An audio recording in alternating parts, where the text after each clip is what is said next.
اللہ ایسی ذات ہے ابراہیم علیہ السلام کو آگ میں 40 دن پالا کھلایا. اللہ ایسی ذات ہے یونس علیہ السلام کو مچھلی کے پیٹ میں 40 دن کھلایا. اللہ ایسی ذات ہے بنی اسرائیل کو 40 سال من و سلوہ آسمان سے کھلایا. اللہ ایسی ذات ہے حضرت مریم کو بغیر موسم کے پھل کھلایا. اللہ ایسی ذات ہے جو ماں کے سینے سے ٹھنڈ میں گرم دودھ نکال دیتا ہے. اللہ ایسی ذات ہے جو گرمی میں ماں کے سینے سے ٹھنڈا دودھ نکال دیتا ہے. اللہ پہ پورا بھروسہ کرو, اللہ رازق ہے اور کوئی رازق نہیں. اور دوسرا حضرت محمد صلی اللہ علیہ وسلم کی پوری زندگی سیکھ لو. آگے مال اتنا ہے کہ ہم سنبھال نہیں سکیں. صحابہ نے اللہ کی ذات پہ ایسا بھروسہ کیا کوئی کر ہی نہیں سکتا. حضرت ابن حذیفہ رضی اللہ عنہ آگ میں ڈالے جا رہے ہیں تو بادشاہ نے کہا مجھ پہ ایمان لیا, رب چھوڑ دے اور اسلام کو چھوڑ دے. کہا نہیں چھوڑوں گا. بادشاہ نے آرڈر دیا ڈال دو ان کو. جب وہ آگ میں ڈالے جانے لگے تو ذرا سا رونا شروع ہوئے اور ذرا کانپ رہے تھے. تو لوگ سمجھے کہ ابن حذیفہ رضی اللہ عنہ بہت قیمتی آدمی ہے, بادشاہ کو بلایا, ڈر گئے, آ جاؤ دعوت دو ان کو کفر کی.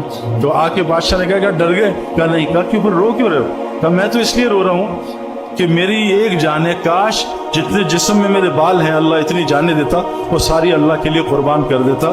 تو بادشاہ نے اس کا کہا میں تجھے چھوڑ دوں گا, تیرے ساتھیوں کو تو میرا ماتھا چوم لے. حضرت ابن حذیفہ نے اپنے ساتھیوں کی جان بچانے کے لیے ماتھا چوما. مسلمان ایسے تھے, اللہ پہ پورا بھروسہ تھا اور حضرت محمد صلی اللہ علیہ وسلم کی زندگی سے محبت تھی.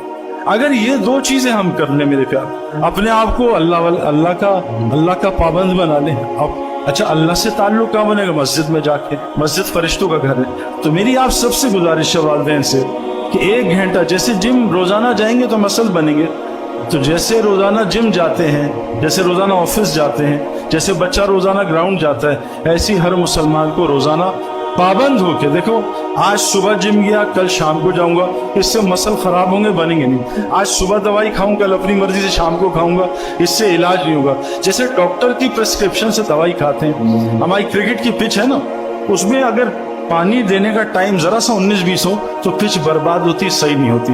تو میری آپ سب سے گزارش ہے, ابھی تو آپ کو پتہ ہے ہمارے پاس ٹائم ہی نہیں ہے. صبح 8 سے 5 دیتے ہیں دنیا کو, پھر 5 سے 8 بھی بچوں کو. جیسے کھانا لگایا دسترخوان پہ سب کچھ کھا لیا, اور جو کچرا پڑا تھا وہ بلے کو ڈال دیا. تو 8 سے 5 دنیا کو دیا, 5 سے 8 بھی بچوں کو دیا, اور 8 سے 9 رات کو کچرا اللہ کو ڈال دیا.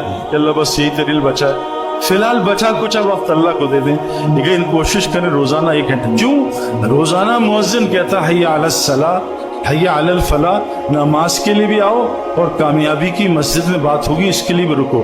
اذان صرف نماز کی دعوت نہیں ہے, اذان دعوت تامہ ہے. اللہم رب ہذہ دعوت تامہ. اذان ویسے بھی باہر کے لوگوں کے لیے, اذان مسجد کے اندر کے لوگوں کے لیے نہیں ہے. اذان کا مقصد باہر کے زندگی بند کرانا, لوگوں کو مسجد کی طرف بلانا.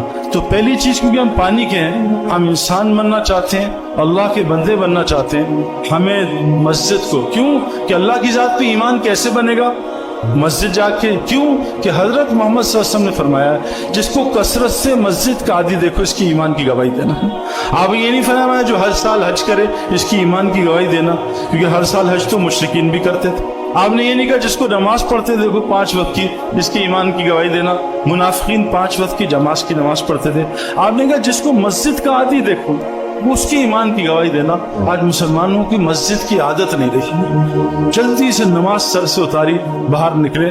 مسجد میں دل, مومن کون ہے جس کا دل مسجد میں اٹکے؟ تو پہلی چیز تو میری گزارش ہے آپ والدین سے, بچوں کو بھی عادت ڈالیں, ان کو مسجد سے الفت ہو. جو مسجد جتنی دفعہ جاتا ہے, حدیث میں آتا ہے روزانہ اتنی دفعہ جنت میں اس کا ایک محل بنتا ہے. ایک محل جتنا مسجد جاتا ہے. حدیث میں آتا ہے جو مسجد نماز پڑھنے جاتا ہے جہاد فی سبیل اللہ میں داخل ہے. کتنی بڑی عبادت ہے مسجد. جو مسجد میں آتا ہے وہ اللہ کا مہمان ہے.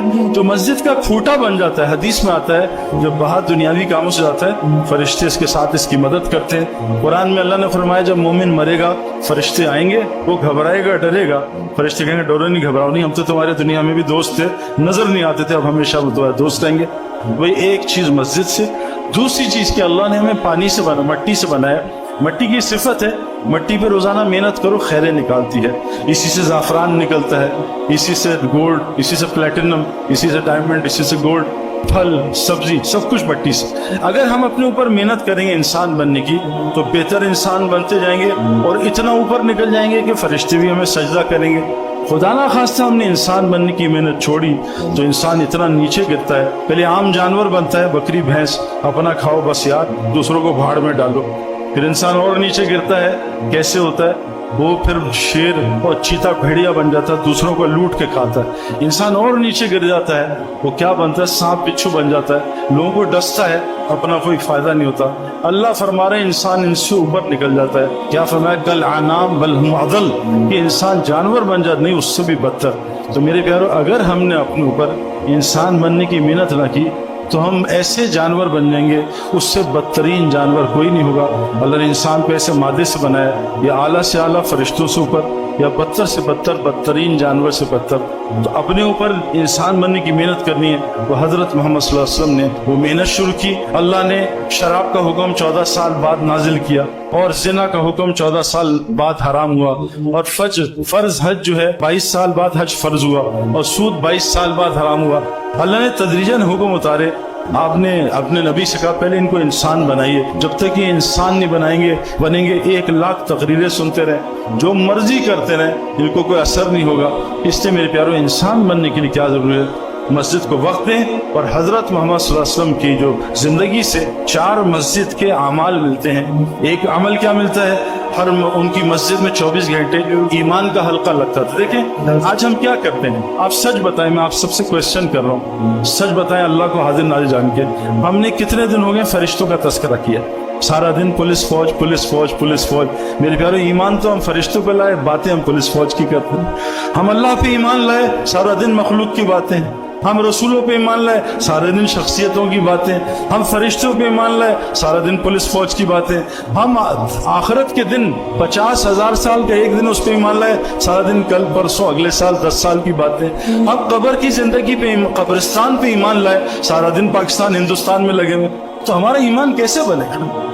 ईमान जिन चीजों पर लाए उसका डिस्कशन ही नहीं। हिंदुस्तान, हमारे एक बुजुर्ग कहते हैं, जितना हिंदुस्तान पाकिस्तान के लिए हम लड़े मरे हैं ना, इतना कब्रिस्तान के लिए जोर लगाते हैं अल्लाह पाकिस्तान को जन्नत बना दे। मेरे प्यारों, पाकिस्तान तो टेम्पररी मकान है, इसकी क्या हैसियत है? अल्लाह के नजदीक कुछ भी नहीं है, मच्छर का पर भी नहीं। अल्लाह ने कहा तुम आखिरत की मेहनत करो, दुनिया तुम्हारी संवार दूंगा। तुम मखलूक पे रहम करो, खालिक तुम पे रहम करेगा।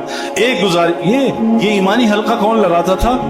हजरत उमर जैसा इंसान रज़ियल्लाहु अन्हु, जिसके बारे में अल्लाह के नबी ने कहा मेरे बाद कोई नबी होता तो उमर होता। ये ईमानी हल्कों में बैठते थे, हमें जरूरत नहीं है, नहीं जी मैं ईमान वाला हूँ, किसी और के पास जाए। ये तो कितना बड़ा धोखा ईमान को। ईमान वाले को तो अपने इस्लाम पे कभी तसल्ली नहीं होती। दूसरा हल्का जो है हुजूर की मस्जिद में लगता था सीखने सिखाने का। दीन क्यों सीखे मेरे प्यारों? इतनी खूबसूरत जिंदगी है, इतनी आसान जिंदगी है, जैसे हम सब चीजें सीखते हैं दीन भी सीखें। हमारे लाहौर में एक दोस्त है, वो 777 उड़ाते हैं, साइकिल चलानी नहीं आती क्योंकि उन्होंने सीखी नहीं, पेडल मारते गिर जाते हैं, 777 उड़ाते हैं। डॉक्टर साहब हैं, सीना खोलते हैं, सी देते हैं, साइकिल का पंक्चर नहीं लगा सकते, कमीज का बटन नहीं लगा सकते, सीखा नहीं है ना। मेरे प्यारों, हमने इस्लाम सीखना है रोजाना, थोड़ा टाइम निकालें दीन सीखने को। जहालत अल्लाह के यहाँ उज़र नहीं है, रोजे में गलती से भूले से खा लिया वो माफ है, लेकिन रोजे का इल्म न हुआ इस पर पकड़ होगी। तो मेरे प्यारों, हम रोजाना थोड़ा दिन दीन सीखें सिखाएं। हुजूर सल्लल्लाहु अलैहि वसल्लम की हदीस है, जो मस्जिद में दीन सीखने या सिखाने जाता है उसको वही सवाब मिलता है जो हाजी को कबूल हज का सवाब मिलता है। तीसरी आखिरी चीज, हुजूर सल्लल्लाहु अलैहि वसल्लम की मस्जिद में एक हल्का लगता था जिसमें इबादत ठीक होती थी और अपनी जिक्र अस्कार ठीक होते थे। एक आखिरी बात मैं आपको कह रहा हूँ, मैं अपनी नमाज मेरी बहुत खराब है, उस पर मेहनत कर रहा हूँ। इस वक्त उम्मत को मैं, हमारे डॉक्टर अमजद साहब हैं, अल्लाह ताला उनको हयाती दे, उनकी उम्र में बरकत दे, उन्होंने हमसे नमाज का मुज़ाकरा किया। अजीब बात बताई जो हम इतना परेशान कि मेरे प्यारों, नमाज हजरत हुजूर सल्लल्लाहु अलैहि वसल्लम की हदीस है मुस्लिम शरीफ के, जिस आदमी के ये जो नमाज है ना, सजदे, 2 सजदे और इसके दरमियान जो बैठते हैं जिसको हम जलसा कहते हैं, 2 सजदे और बैठना और रुकू के बाद खड़ा होना, कौमा, ये एक मिकदार के होते थे हुजूर सल्लल्लाहु अलैहि वसल्लम, एक मिकदार के। 3 इमाम, हमारे 4 इमाम हैं जिनकी हम वो सारी शरीयत फिका पढ़ते हैं। 3 इमाम के नजदीक जिस नमाजी के 2 सजदे और सजदे के दरमियान बैठना एक मिकदार का नहीं हो, उसकी नमाज फासिद है, उसकी नमाज नहीं होती। इमाम अबू हनीफा के नजदीक मकरूह नमाज है, मकरूह नमाज से रिस्क ठीक होगा? नमाज तो रिस्क को खींचती है, हमारी नमाज रिस्क को दुबई पहुंचा देती है। جو فجر کی نماز پڑھ لے سارا دن اللہ کی حفاظت میں رہتا ہے، سارا دن لوگوں کے موبائل چھنتے، گاڑیاں چھنتی ہیں، پٹائی ہوتی ہے۔ میرے پیارو، ہم کیسے نمازیں ٹھیک نہیں،